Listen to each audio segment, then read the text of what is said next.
Welcome back, ladies and gentlemen. It is time for my weekly update on all things anime and how I think they're going.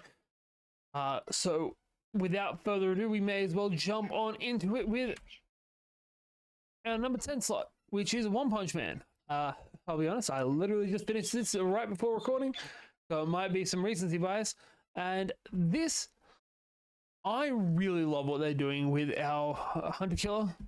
I love the fact that he's very much set up to be, hey, this is this really powerful dude, but he is just still a joke. Like, everything about him is still joke. He fights the strongest guys, and that's fine. But the moment our MC shows up, he never means to hurt him. It's always like, I accidentally kicked you through a wall. I accidentally backhanded you. Sorry, I meant to backhand you. I didn't mean to knock him out. I didn't mean to hurt him that bad.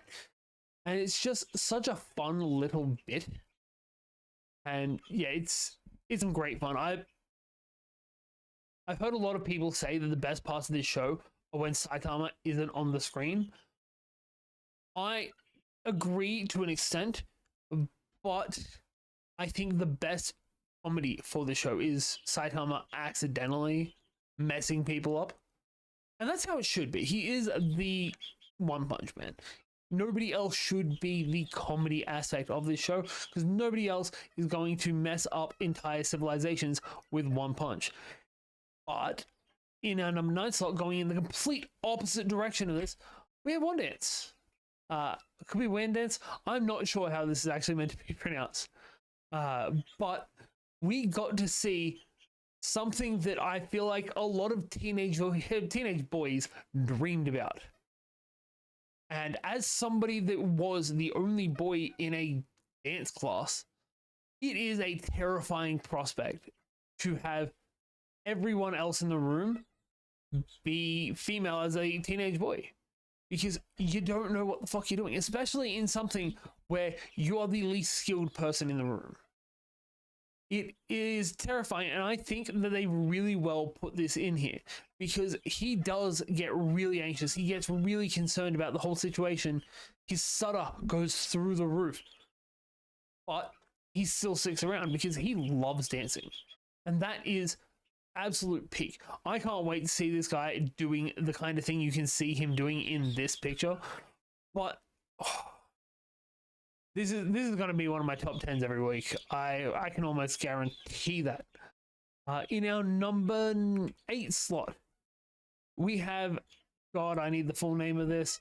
The assassin whose stats are greater than the heroes. I know that's not it, but it's not far off. My status as an assassin obviously exceeds the heroes, is the actual title. Gotta love those light novels. This is excellent for the sheer fact of this guy just wants nothing more than to not be a hero. He wants to just disappear from everyone's sight and just do the assassiny things. And he kind of gets that, but at the same time, it's very much a, hey, we don't care if you don't want to be a hero. You're still going to be at the forefront of everything in this world. And his reaction is so plain and simply, no. And I have a skill that will make me not be able to be tracked. So, bye-bye. And it's such a great change of pace.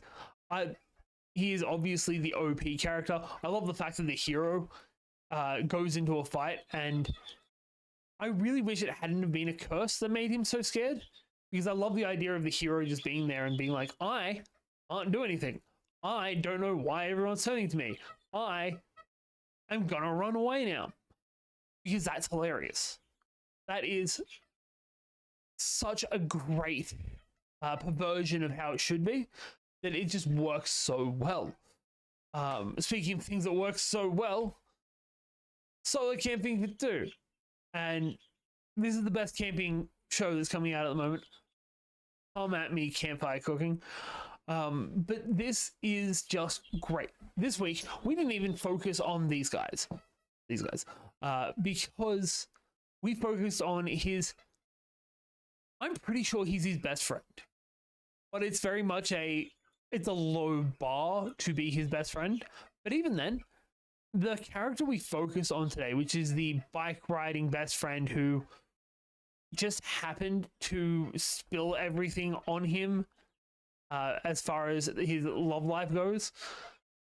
It is so great to see this guy and get his backstory of just, yeah, everyone told me that this guy is antisocial and we shouldn't bother with him. But he still does. And he does it on Gen's terms. Yes, I remember the guy's name. It's only taken me 15 episodes. He does it all on Gen's terms because Gen is very much I like camping and that's about it. So he learned camping. And he found things that he was excited about to do with camping. Because it's how it should be. If you want to be interested in somebody, you get interested in their stuff and try and be able to relate to them. Whereas everyone else that he went to school with was just, oh, that's a lost cause.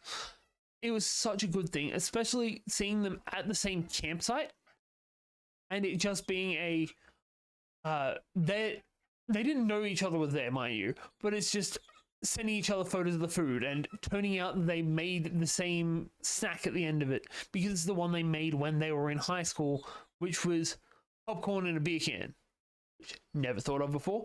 That's a great idea. Not enough popcorn though.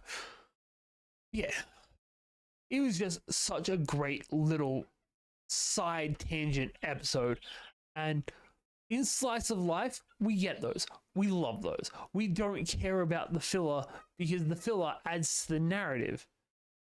And it's all just such a nice chill pace. It's what we fucking want. I hit the wrong one. In our number 6 slot, we have Dusk Beyond the End of the World, where this week we found out about a mafia family where the 2 possible next inheritors have been told, hey, we need to make sure that the next generation after you is all good to go. So we need you to make a family. This world has polyamory. So we can have families of multiple people, just not blood-related siblings. Which we find out is the sister is in love with the brother. And the brother has decided he's going to make this lady fall in love with him. The sister has decided she's going to make our MC fall in love with her. And it's a whole thing. It is awkward, it is tense, and I love every second of it. It is basically watching the bad parts of like Big Brother, and I am all here for that drama. In our number 5 slot, we have Gachiakura, where we have had the party be split. It got split 5 ways, and there are people coming after 5 of our characters.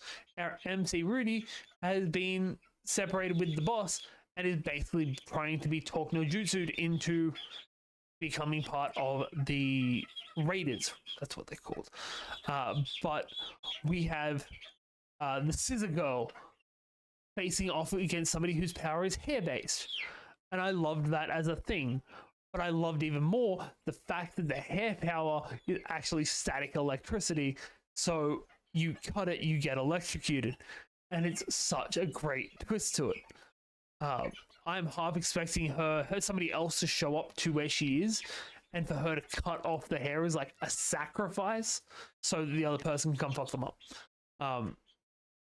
Yeah, this episode is a perfectly done setup episode because we have 4 or 5. I'm not sure how many fights we're gonna get in the next episode or 2, and this episode swap back and forth between the 5 different groups.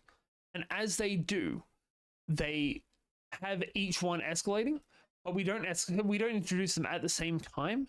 It's here's group 1, then here's group 2. Now back to group 1. Now group 2. Now group 3. Now back to group 1. We're going in a round essentially, and each one is getting to an escalating point each time we get up to it. And it is such a great way to build hype and build momentum in the action. And this is genuinely a masterclass in building suspense and building hype. And you'll need to go watch it. In our number 4 slot, we have Sunda, where we found out about the secret police of this high school. because there is a unit that is dedicated to killing Santa. And it's not a... This episode started with somebody taking shots at a Santa Claus cutout. And I love it. Love it so much. We also... The girl that's gone missing, the schools organize a funeral for her. Leading on from the second episode where we found out that the principal is a villain. And everyone needs to wear their ceremonial mourning clothes, which are all red. Because now we can bait out Santa. But also, we found out that Santa has another power. Things break and fall over when people lie around him. Sure. It's dumb, but it is such a great lie detecting thing for a teenager, because the more extreme the lie is, the more extreme the reaction is.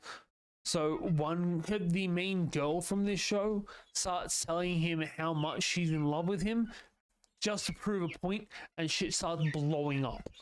And it is so great, and it's such a bad moment for the main character. This is like, yeah, you could have just told a small lie. You didn't have to crush his dreams right here and right now. But it worked so well. In our number 3 slot, we have something new. No, that's not what we want. We'll get to that. We have Gnosia, which this is based on another visual novel game, just like Sunpock was last season. This is Among Us, the anime. So the premise of it, and this is a weird premise, is that a guy gets pulled out of suspended animation, and he gets told, "Hey, most of the ship is in suspended animation. There is a parasitic entity who will take over people, make them lie, make them try and make you believe that they're human. And we're gonna vote at the end of every day on who is that person. That person will then get frozen. We will then warp to somewhere new. And when we do, that person's going to be the only one still awake. Every day, we get a chance to vote. And if we vote correctly, the lights will go green and we win. We get to be free and go about our business. If we don't, and that's what happens at the end of the first episode, you're going to be the last one on this ship with the Gnosian. And it's great because it is so terrifying seeing her go from loving to murderous. And it's such a great premise, but it is just Among Us. Straight down to when he dies, he has had a thing put into him which will make him respawn to the point that he was woken up. And every time the server changes and everything's a little bit different. Some of the players will be different. Some of which we learned at the end of the second episode where we see a gray. The infected person will be different because in that second episode it was someone completely different, and he might even be different slightly. Well, his backstory might even be different because we're not just traveling back in time, we're actually traveling into a parallel universe every time we do this because butterfly effect apparently. Yeah, it is such a good psychological horror,